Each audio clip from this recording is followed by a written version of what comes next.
Thank you very much, Raf. It's a pleasure to be here, and thanks for this kind introduction. Now, you've already heard the word Anthropocene, I think, 10 times Raf has mentioned it, and you might wonder, what the hell is this? And when I encountered that word for the first time, I think it was like in 27, I had a similar response. What is this? So I tried, as a journalist, I get paid to be curious and ask questions, so I started to explore this after having worked as a science and political and environmental journalist for quite some time. I started to explore this and found it a very interesting and meaningful concept. At the time when I started writing the German version of my book in 2008, 2009, it was still totally unclear whether the Anthropocene would become a topic of interest for a wider audience, or whether it would just fade as one of many ideas. In the meantime, it has become a very hot topic, and Raf has mentioned the recent article in Science magazine describing the evidence in favor of a new geological epoch that is shaped by you. You sitting here, being citizens of Earth, not only of the Netherlands or whatever country you come from, but citizens of this planet. And what I'm going to talk about, and I'm a little bit nervous that there is such a big gap here between you and me, and I hope we will bridge that gap in the discussion after the talk. What happens is that the Anthropocene really bridges your life and my life, what you have done today, what I have done today, eating, getting around with means of transport, consuming stuff, buying perhaps an electronic good. And this connects your life, my life, with this perspective, which is, you recognize what it is? It's planet Earth from 10 million kilometers away, and you can see the moon also, this smaller dot. So the Anthropocene provides a perspective that really bridges the very personal and the very large, the planetary perspective, which is always a very difficult perspective to take. We are kind of used now to images of planet Earth, to a point of boredom when you see symbols with the planet invoking what you should do or not for the environment. It kind of has become a very repetitive thing, but still we not only live on this planet as the global perspective from outside might make you believe, but also in this planet. And this planet is very old. It's 4.6 billion years old. It has a very long history, and everything that's in this room here, including our bodies, the matter of our bodies, has been around for that long time. The matter has been circulating around in stones, in plants, in animals, and now it has rearranged itself in this particular fashion here through actions that come from geology and through actions that come from the history of life, evolution. The summary term for that is the biosphere. And now increasingly, and this building, if you look at the matter here, the stones, the glass, the metals and everything, this is an artificial environment here which has been added to this planet through human actions. So we have the geosphere, the biosphere, and what you could now call the anthroposphere, or other people call it the noosphere. Noo is the Greek word for the consciousness or spirit, and Andy Refkin from the New York Times has translated it into this English word, the noosphere. So human mind interacting with evolution, with planet Earth on a large scale. Now, I mentioned the deep history of our planet. And scientists have done a great job at ordering this history into chapters and subchapters. And the guys in charge of that are the geologists, and more specifically the so-called stratigraphers, because in already 150 years ago, one found out that the older geological layers are, the deeper they are buried in the ground in most cases. And so geologists started to charter the history of Earth, starting at the right bottom here in the Hadean, which is 4 billion years ago, and leading right to the very top left, the last subchapter of Earth's history in geological terms, the so-called Holocene. Now, Holocene is the period we live in officially. We have the year 2016, which relates to a religious time system, and we have a geological time is different from that.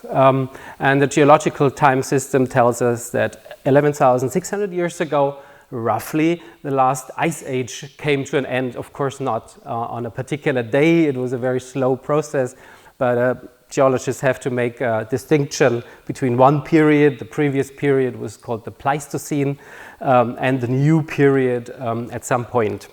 And so the Holocene, which literally translates into the Holy New, started roughly 12,000 years ago. And still, if you go to school, geography lesson, you will remember, perhaps your teacher told you, we live in the Holocene.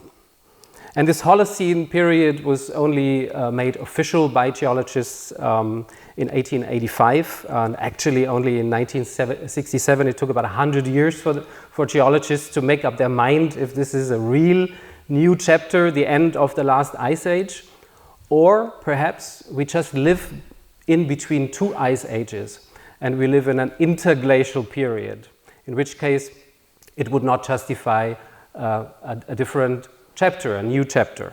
Now, in the year 2000, this man here, he's Dutch, took part in a scientific conference in Mexico. And he came with a particular expertise, and his expertise is really important for everybody in this room, because without his expertise, who knows, we might have to walk around in aluminium cloths and have to protect ourselves from ultraviolet radiation coming in from space. You have heard about the ozone hole, and more importantly, about the ozone layer that protects us from space radiation.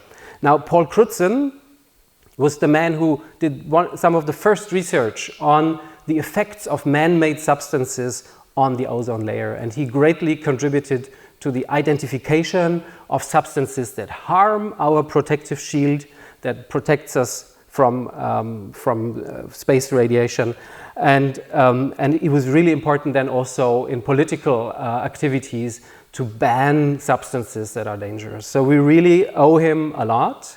And for this achievement, he received, together with two other scientists, the Nobel Prize for Chemistry in 1995, without ever having gone through a proper training as a chemist. He's actually a civil engineer. His family could not afford chemistry studies.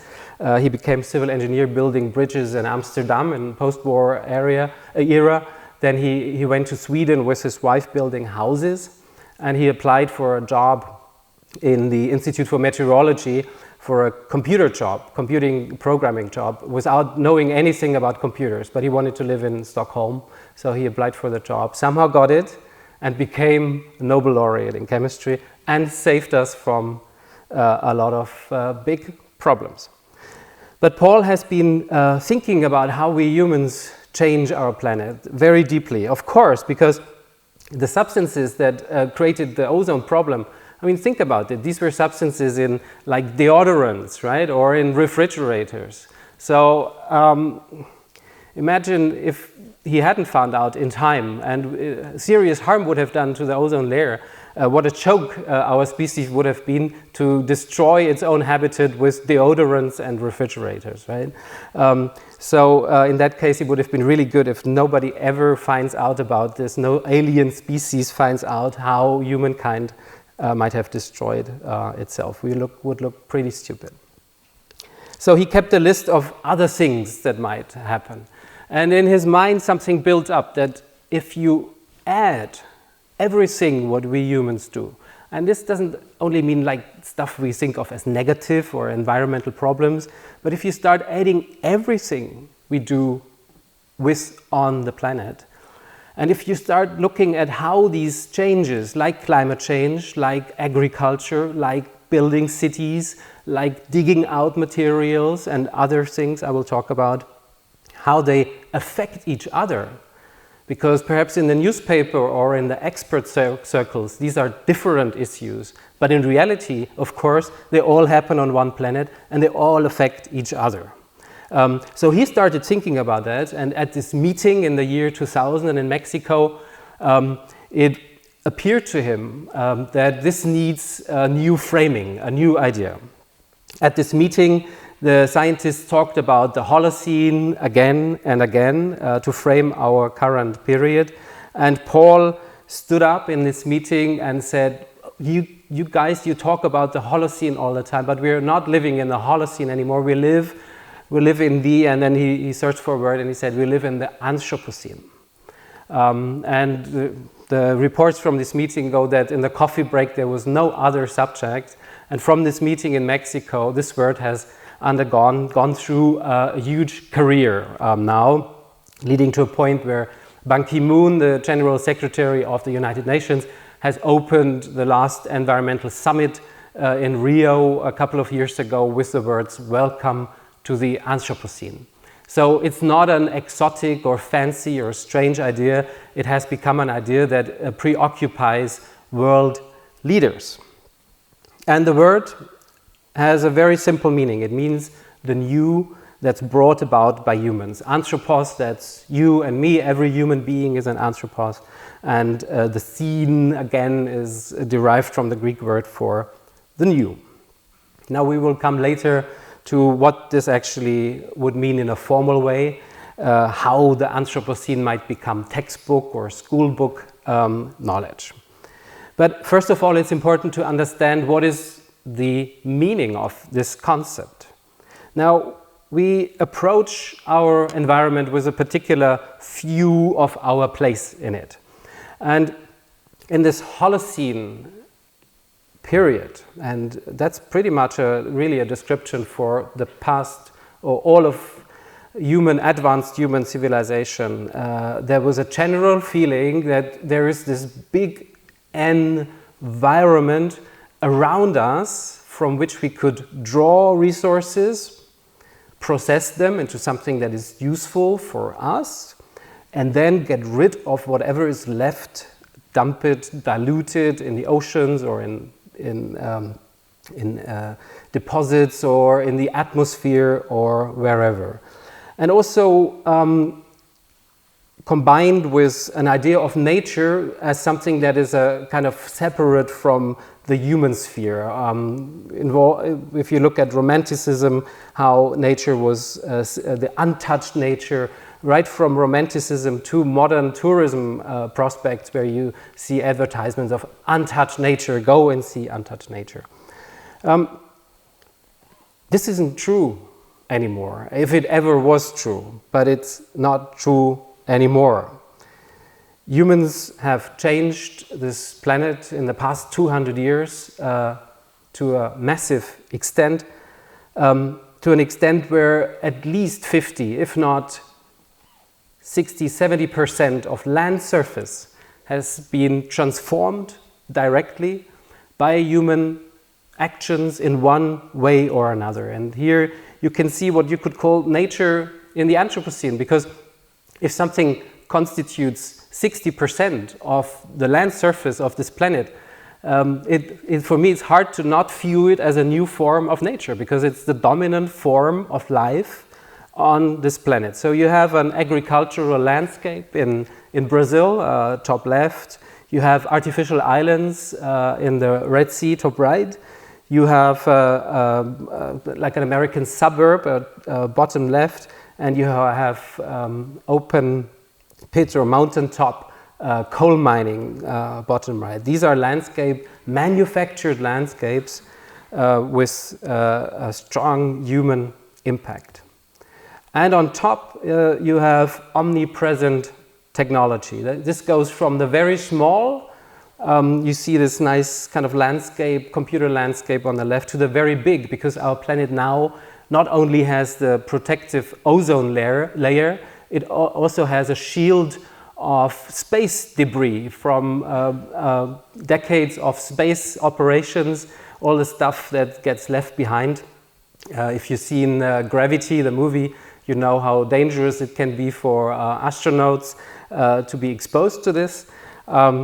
I would really hope that, I mean, imagine a foreign civilization traveling for, I don't know what, 100,000 years to reach us and visit this planet, and then they get hit by space debris just before landing on Earth. That would not be a really nice welcome. But this says that technology really is everywhere, from the very small to the very big.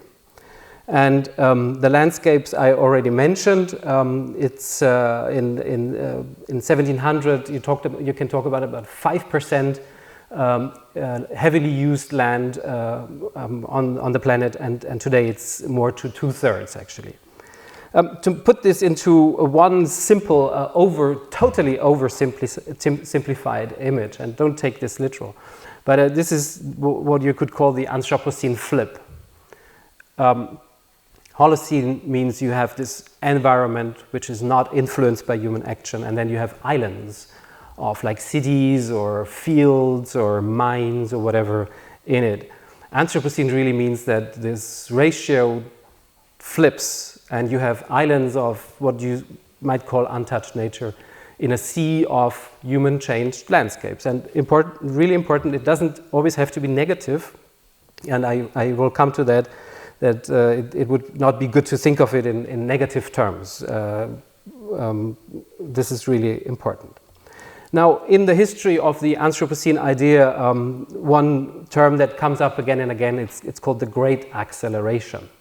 And the Great Acceleration means that in the last 50, 60, 70 years, if you look at indicators like metal consumption, like global trade, like CO2 emissions, number of telephone connections, and many other things, nitrogen in the atmosphere, a lot of these processes go through a very steep growth. This is just a general characterization of our time.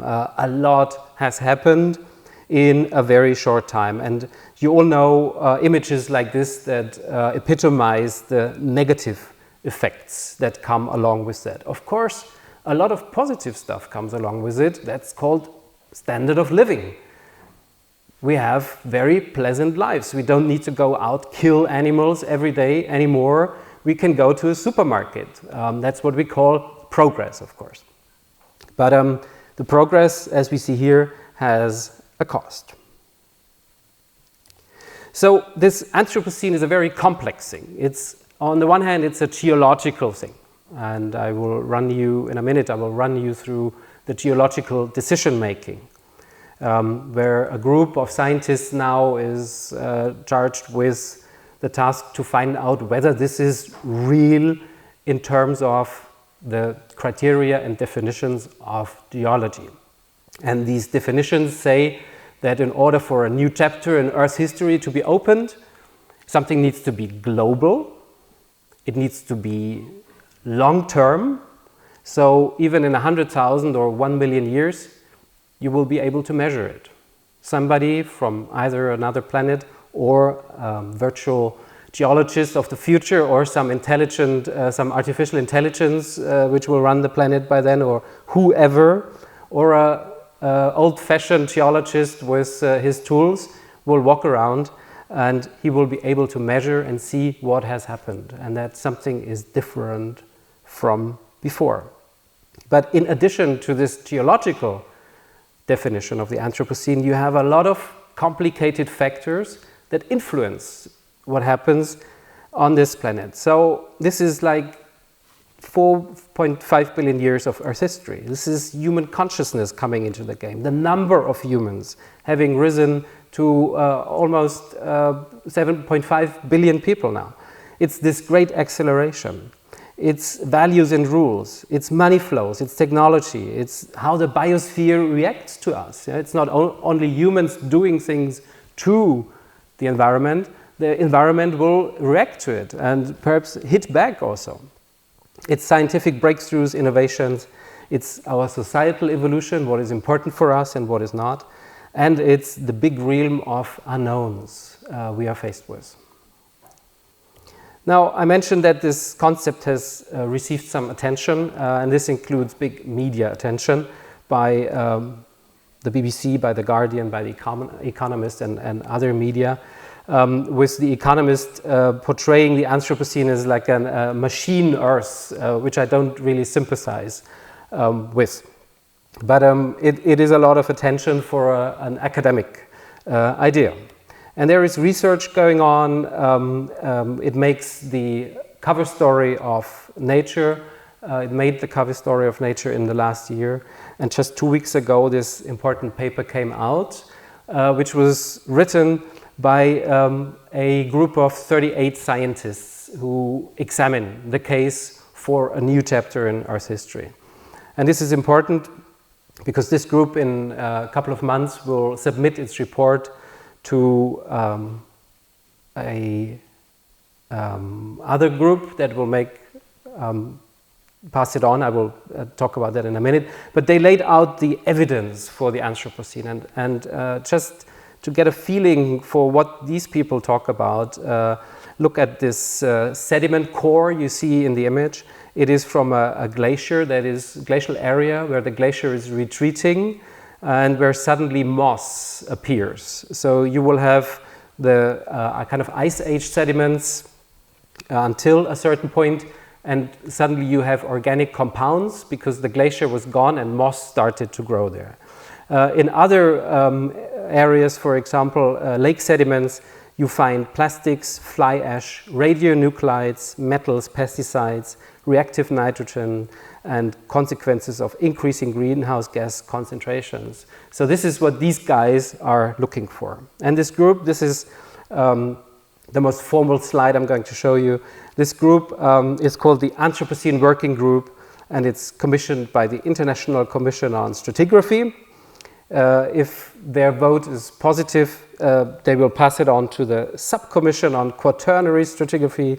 They will pass it on to the International Commission on Stratigraphy, and they will pass it on to the International Union of Geological Sciences. It's almost comical, but it's not, because it just means it's a really thorough, really complicated process.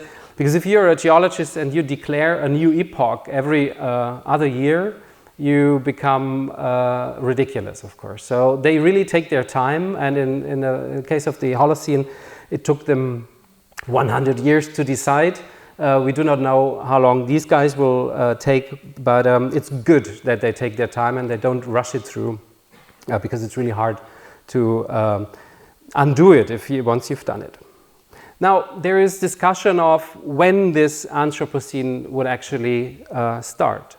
And there are different models, proposals for that. One is an early start, which would mean that you take into account the early impact humans had on the planet. The rice farmers 8,000 years ago already increased the methane level in the atmosphere and obviously already had a very small impact on the world climate. And some say we must recognize this very early impact. One more, I think, original proposal was to choose the year 1610, because that marks another small but quite important impact. After early settlers in North America had killed Native Americans to such an extent that they didn't inhabit large swaths of land anymore, forests grew on these areas to such an extent that the carbon dioxide levels, the global carbon dioxide levels, actually decreased, because these newly growing forests sucked so much carbon dioxide out of the atmosphere that globally CO2 levels decreased and the global climate became a little bit cooler. So a genocide in North America had an effect on the world climate, which is pretty Strange idea, actually, but they say it's measurable.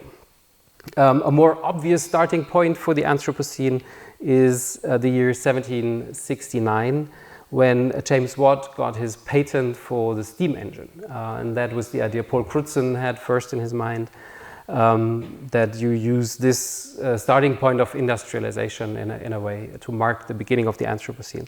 But the most popular starting date at the moment is the year 1945, around 45 to 50, because of the nuclear tests and the deployment of nuclear bombs, which created a huge fallout worldwide with radionuclides and isotopes that had not been there before being spread around, isotopes that are very long living. Think of the plutonium.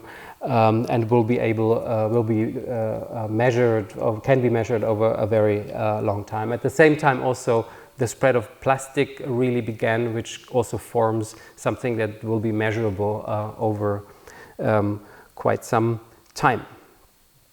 Now, I ran you through this geological aspect of the Anthropocene and through the factors that make it up. It's the loss of biodiversity, the creation of new life forms, the grains and the animals we produce.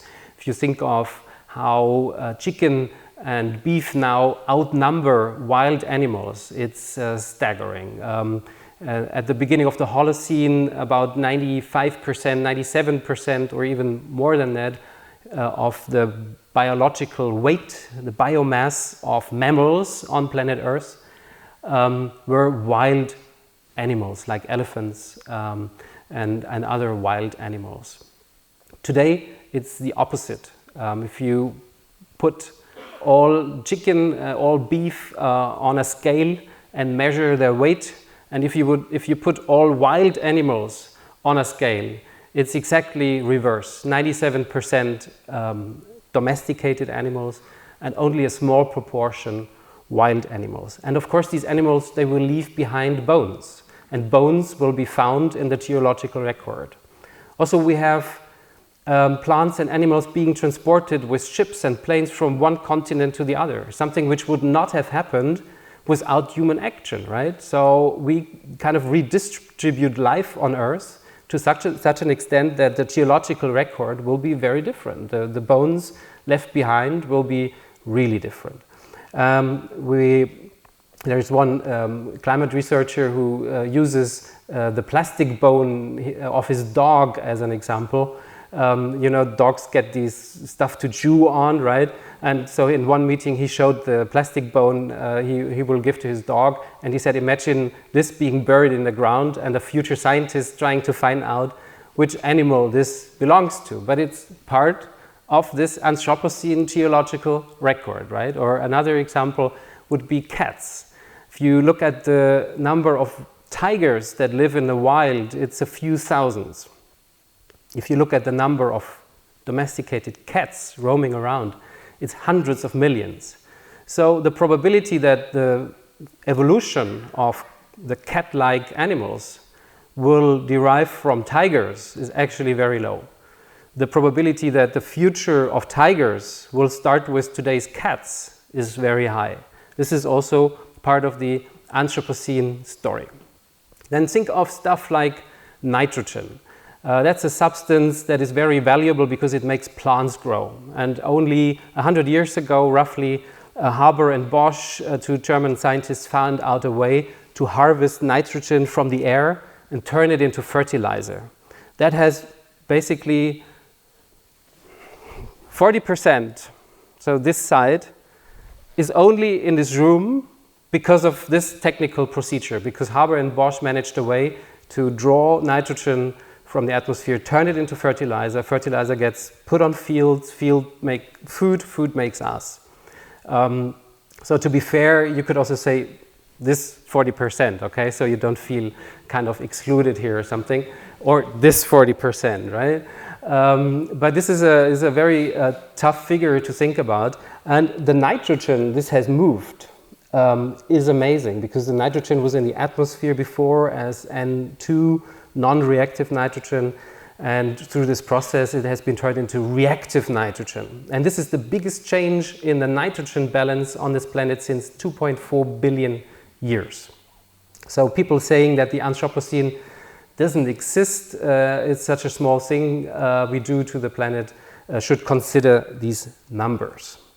I could really go on and on and on about these factors that influence the Anthropocene. But the bigger question, of course, this brings up if we all live in a new geological epoch. And I actually have my problems with that because there are like the new age groups and stuff like that. And people who say, you know, there's the new age of something and it has a bit of a kind of sect-like connotation sometimes. But this coming from science, perhaps it's a little bit more neutral, but it has it's something if scientists say a new chapter in Earth history starts. So in order to understand that, there are two large ongoing activities in Germany at the Haus der Kultur und der Welt and the Deutsches Museum. And if you happen to be in Munich, please come and visit the exhibition there to explore the Anthropocene together with philosophers, with artists, with the general public who's been part of a lot of formats in the Haus der Kultur und der Welt and Deutsches Museum to discuss what this is about. And perhaps this is the first time that a new geological epoch has been discussed by so many people, not just in expert circles, but by a large audience and is open for debate globally. In the exhibition, for example, we show this hypothetical future fossil. It's a hypothetical plastic fossil of a car made by a British artist to give a feeling of what might be the legacy of our time. Now, there are important questions about the Anthropocene, and I'm not here to kind of preach the Anthropocene. I think for a science journalist like me, I do think it's a reality, but I also think it needs really tough discussion and it needs to be probed. It needs to be critically examined from a lot of different angles. And this is really important. And of course, the most obvious question is whether this is geologically justified. Now, this is something for the experts. But there are other questions, very critical questions and very good questions. One question is the Anthropocene perhaps anthropocentric? And of course, the two words, they only sound similar. Centric means that we see everything through our human perspective, or we adapt everything to our human needs and ignore the other life forms on Earth, the plants, animals, fungi, the ecosystems, the oceans, and so on, and just think egotistically, narcissistically about ourselves. And some people think this word Anthropocene is a reflection of that we consider ourselves to be the masters of the Earth.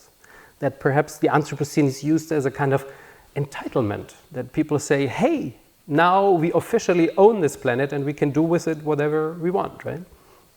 That's a risk that needs to be thought about. My personal answer would be that the Anthropocene is actually helping us to overcome anthropocentrism because we realize how deeply connected we are to everything that is happening on this planet, and how it embeds human history into natural history, and that it actually is a connecting instrument and not one that separates us. But this is an interpretation. Another question is whether it's a synonym for technofix, and that's because Paul Crutzen at the beginning has speculated that we might be able, or we might actually be forced to start engineering the climate, cooling the climate artificially with spreading sulfur and other particles in the atmosphere to combat dangerous and fast accelerating climate warming. And he made calculations about this. He's now very critical about it, but for some reason people started picking up on that and said perhaps this is just a tool to sell us engineering solutions to everything, and like the scientists becoming the masters of human development. and promising us to find technological solutions for everything. Another critical question, and I hope you will have more critical questions afterwards, is whether it blurs responsibility. Because in this word, Anthropocene, the anthropos, that's everybody. It really is everybody. And the fact is that not everybody has caused the problems like climate change and biodiversity loss and other things that we now face. So the responsibility is very unequally distributed, whereas the word Anthropocene kind of makes everybody equal. So some people say, this is unfair. This is like making every human being responsible equally, whereas responsibility really is just with a small group in, that's what these critics say, mainly in Western nations, right? Last critical question is whether it's a doomsday device. If everything really is so critical, then we might just kill ourselves and go extinct, and then the Anthropocene will be very short, extremely short perhaps, but also that it's really a synonym for all environmental problems. And for me also the big question is it really that? Is it one word that combines the killing of species, the logging of rainforests, the overexploitation of the oceans, climate, and so on and so on? Or is it actually helpful? And in the scientific criteria for chapters, new chapters in Earth history, it actually says it needs to be useful. This is an important question. Is this concept useful at all? And for me, the question, and this is now a personal interpretation really, the question is a good Anthropocene possible?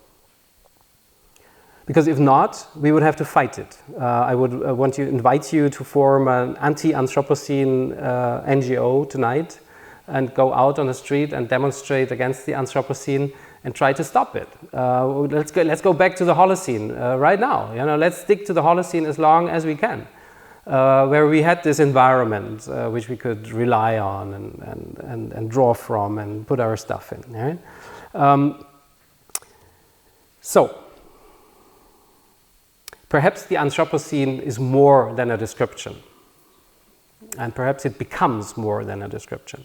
Perhaps the Anthropocene is, like Jürgen Renner, a historian of science, has said, a process that reflects about itself. It's a process that reflects our growing awareness of how deeply connected we are with, starting with bacteria that grow in our stomach and intestines, living with us in a ecosystem, a very personal ecosystem we carry around every day. To the very large processes around us that make us live, totally ignored by classic economics, but everything that keeps us alive actually is ignored by classic economics. But all the processes that make us alive, and the Anthropocene is a realization how deeply we are dependent on that. Now, of course, we have a decade-long history of environmentalism. And in this environmentalism, you have different ideologies or different ways of thinking. And I just want to run you through a couple of approaches which I think alone will not help. One is that we can adapt. And it's true, we are a fantastically adaptive species. I mean, think of our Pleistocene ancestors who lived through the ice ages. If I go out tonight without my coat on it, I will start to freeze. These guys somehow managed to get through ice ages. And we managed to settle in the tropical coastal areas, and we managed to settle in the Arctic, and we managed to settle in 5,000 meters and everywhere, right? We are a really adaptive species. So perhaps the challenges of global warming will have an adaptation solution. We will just adapt to it, right? Symbolized by the Statue of Liberty here.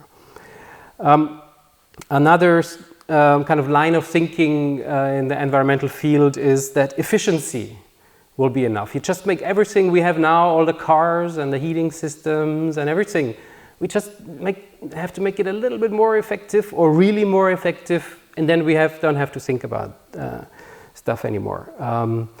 Now, when I saw this image here, I immediately thought of the question of efficiency, because this sheep, in a certain aspect, it's very efficient, right? It produces a lot of wool. But these guys from the Accenture consulting firm, they want to sell services with this poster. When I saw it, I thought I would be hesitant to buy a service from them, because the next step, of course, for this poor sheep here is, I don't need to talk about it, but why did they put it like so close to a cliff, right? And I think the idea that we can kind of get out of all the trouble we have only through efficiency is also wrong. Then another line of thinking is that, hey, nature will take care of itself. And yes, it does. Actually, I mean, this planet has a deep future ahead of it. At least for 1 billion years, life will be possible on Earth. So this means that evolution will go on for another billion years. And this here is a very nice example of how nature, in a way, does take care of itself, or actually beautifies itself. This is a former waste dump for old bottles. So people now they put it into containers and it gets reused. Like 50 years ago, the old bottles, they were just dumped. And this is a place in California where the bottles were dumped at the coast. What a horrible thing to do, right? Now, over time, the ocean washed the bottles in and out and in and out, and the bottles turned into these beautiful, colorful glass pieces here, stone-like glass pieces. And the site now has been turned into a nature reserve where people go and pick these beautiful pieces of glass, take them away, and actually now they think about replenishing it with more old glass.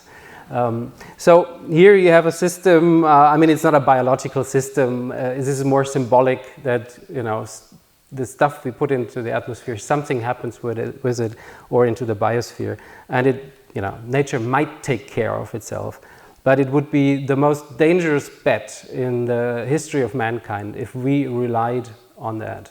Because with our omnipresence and with our impact on very fundamental mechanisms of this planet, the climate system, the biodiversity system, we take on responsibility. So for me, the Anthropocene reflects an increase of responsibility. That's what it really is, from a local level to a global level. So in the remaining time before we start our discussion, I want to present you with a few challenges. And this, again, it's a very personal interpretation. And I think that's really important about the Anthropocene, that each one of you can have his own Anthropocene interpretation, his own idea what this is. This is like the start of a geological democracy in a way, where our needs, our thoughts, our dreams, our consciousness, our daily decisions start to influence the story of the planet on a big scale. And so there are 7.3 billion individual Anthropocenes in a way, and I think this is very good. This is the reflection of what I've described as the noosphere, the sphere of knowledge and consciousness before. So what I think the Anthropocene idea offers us is a different perception of time. And the challenge is to build a new relationship with time. Now we have 200 years of industrialization behind us, and if you've heard the name Taylor, that was a guy who walked around his factory and measured everything. He measured how long it takes to do this and that and this and that. And he started to make the process more effective by putting time units to it. Now, this Taylorism, as it's called, the time effectiveness of things, it now permeates all our lives. And if I have my iPhone on and looking at it, the incoming emails and everything, it's like Taylorism on my screen. Yeah? You know, I get presented with tasks and tasks and tasks and tasks and tasks. And even on a much more accelerated, in a much more accelerated way, we now have billions of dollars traveling around the planet in the course of seconds through computer trading, right? Our companies work in quarterly sections. So 3 months already is a very long time for a company today, right? Whereas the effect of what it does, take an oil company, right? So 3 months, that's, you know, that's the next set of goals a CEO has to reach. But the effects of what the company does, they go on for 50,000, 100,000 years. There was just a paper that the emissions of today will make sure that there is no new ice age, which you might think of as a good thing, right? But you know, this is the time scale. So the Anthropocene offers us a geological time scale in a time where we think in seconds, milliseconds, or days, and where a lot of crises also make us think more and more short term. So the Anthropocene is like taking a bit of breath for me and a bit of resting and say, oh wow, there's this long past and there's also this long future, and we might want to prepare for it. This is also important because the environmental debate has been driven by the fear of eco-apocalypse, as if the world would end at a particular day. In the year 2050, when the climate has changed, there is the end of our days or something. I don't think so. And I actually think that this eco-apocalypse is a very bad way of thinking. You might have heard a quote that is attributed to Martin Luther, the reformer, who said, if I knew the world was to end tomorrow, I would plant an apple tree today, right? It's not sure whether he really said that, but it's attributed to him. Now, is that really true? I mean, I don't know with you, but I would want to eat apple pie. I would not want to eat an apple. I would not want to plant a tree. Why would I do that? So eco-apocalypse, this idea really makes, I think, people think more, let's have a big party. Let's consume whatever we have, not take care, because there is the end of the world is nigh, right? So the Anthropocene really opens up a time horizon, a long time horizon, and kind of frees us of this very short-term thinking. There are cultures that have done that for longer. In Hindu culture, they've been talking about millions and billions of years for a long time. In Western culture, it took the last 150 years to accept that Earth is older than 7,000 years. And so we obviously need to get accustomed to long-term thinking, and we are not very good at it yet. So the clock you see on the right side here is a help. It's the clock of the long now. It ticks every 100 years, and it makes a sound every 1,000 years. And it's built on the property of the Amazon owner in Texas, Jeff Bezos, just as a kind of toy for long-term thinking, just as an inspiration. But perhaps the Anthropocene takes us to this point, that we have a feeling of not an end to our story, but of a beginning. Now, a very separate, different challenge I want to pose to perhaps people in the room who are architects, who are city planners, who are landscape people. If human-made systems become dominant, and look at this map here, this is the protected scale of cities in the year 2030. So you have cities that are 1,500 kilometers long in China. You have cities, there might still be a sign saying city 1 ends here, city B starts here, but it will be one settlement, right? Or in West Africa, 600 kilometers. Turkey, similar.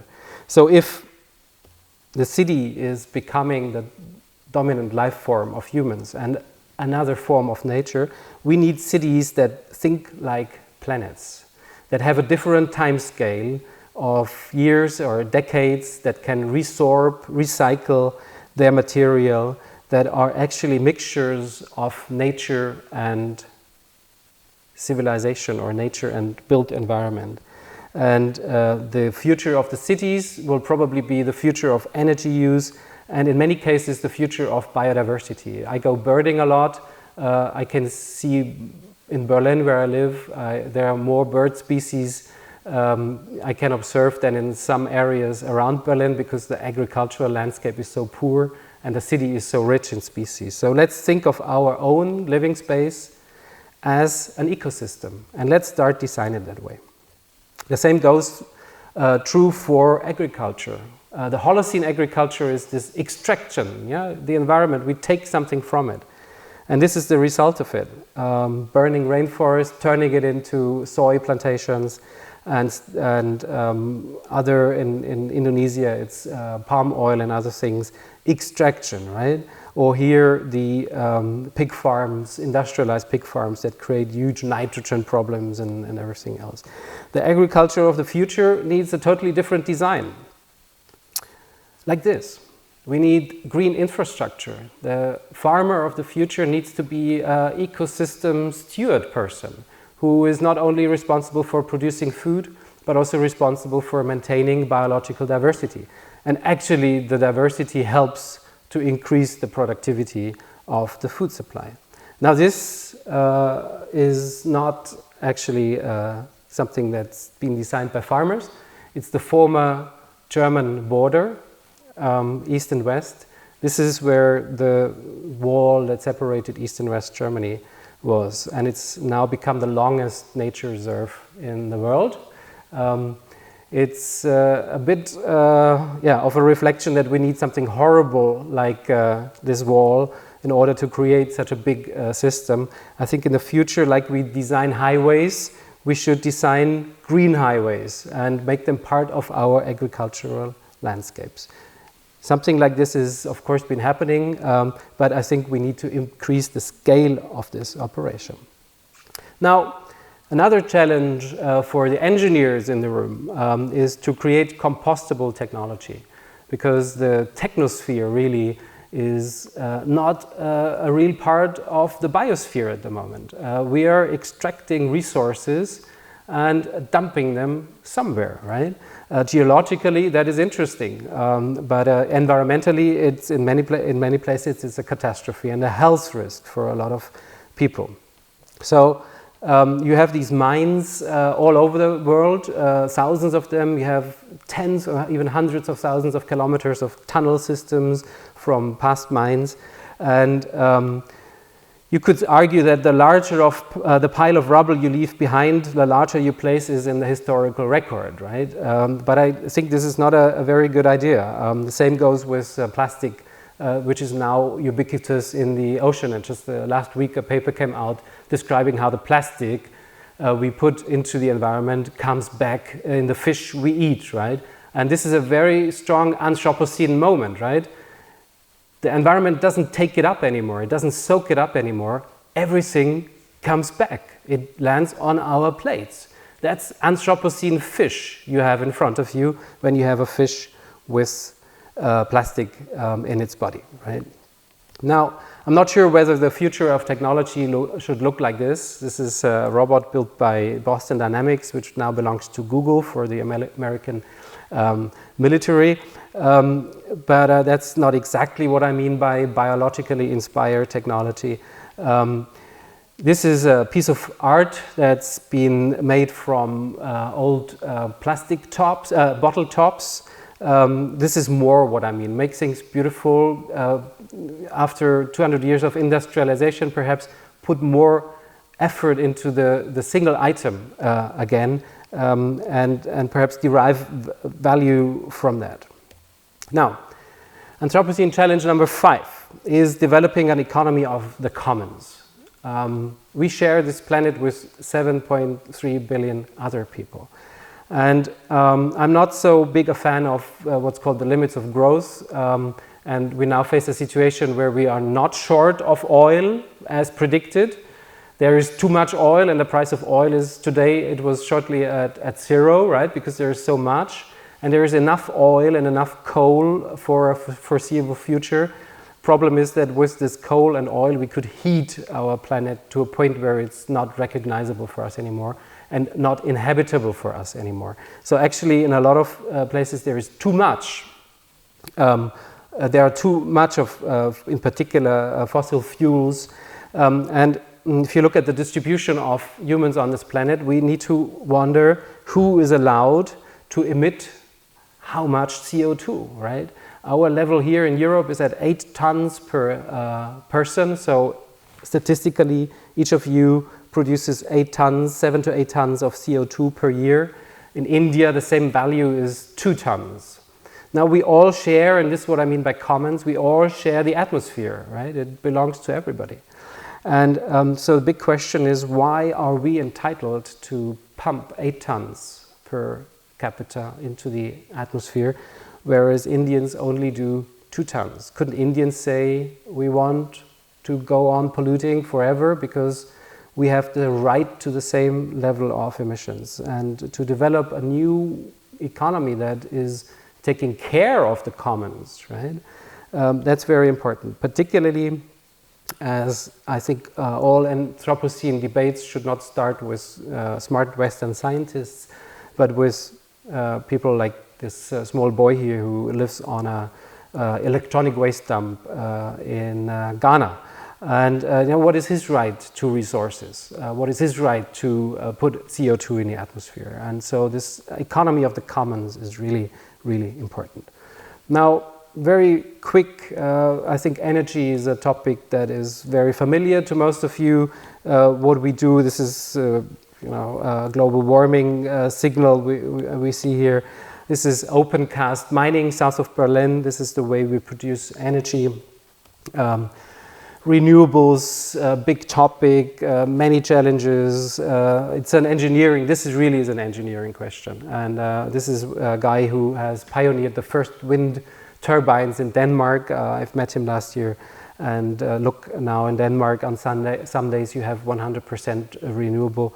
In Germany we have reached 35% with a lot of problems and high cost, one has to say.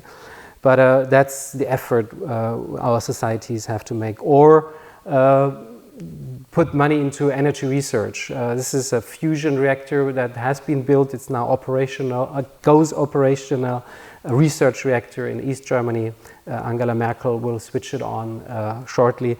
And there's an estimate that we need $100 billion a year extra in energy research only, in order to meet a sustainable energy system.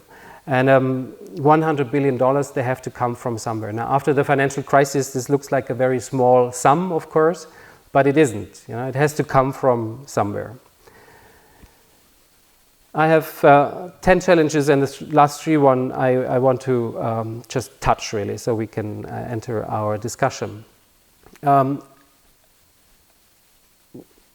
evolution, according to Charles Darwin, is a chance process, a blind process with no destination. But with our consciousness interfering, with us creating domesticated forms of life, with us actually creating synthetic forms of life, where the genome has been put together atom by atom here in the Institute of Craig Venter in the United States.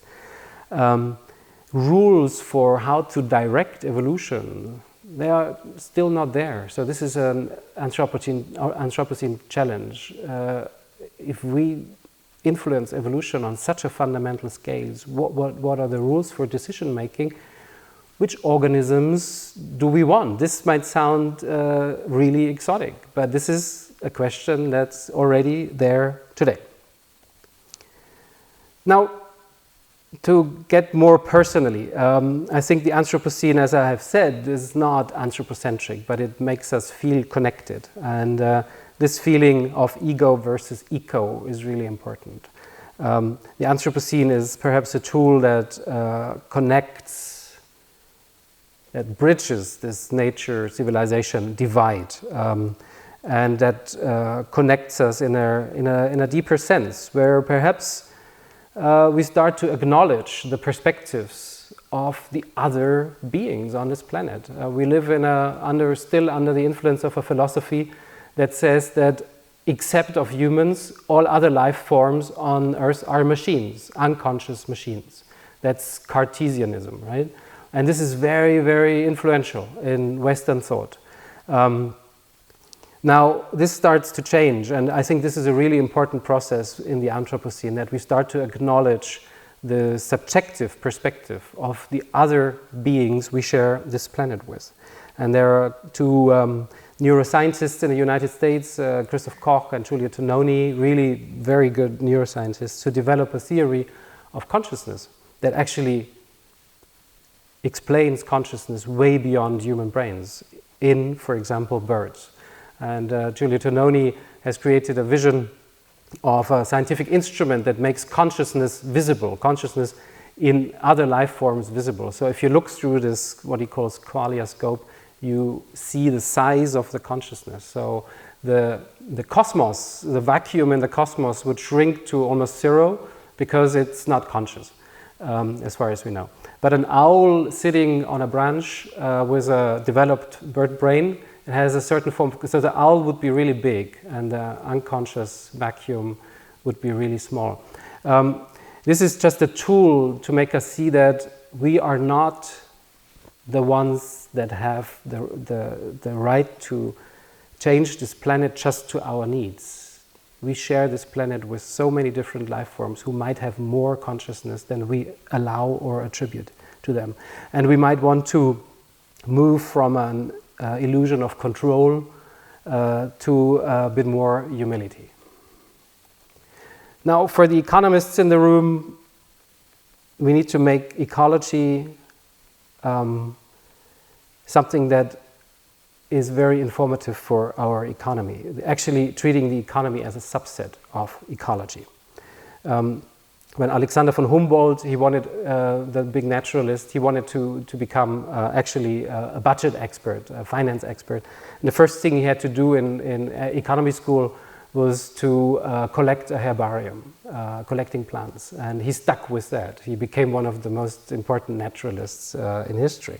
But this was part of his economy training. And I wish that at economy schools like in this town and others, this would be also a starting point, because we need to start attributing value to the living systems. And now the rainforest is only valuable once you have locked it down. It's not valuable when it's still alive and supplying us. And this is a total failure of ecology, really. This is our real central bank, the seed banks, or the living diversity of life.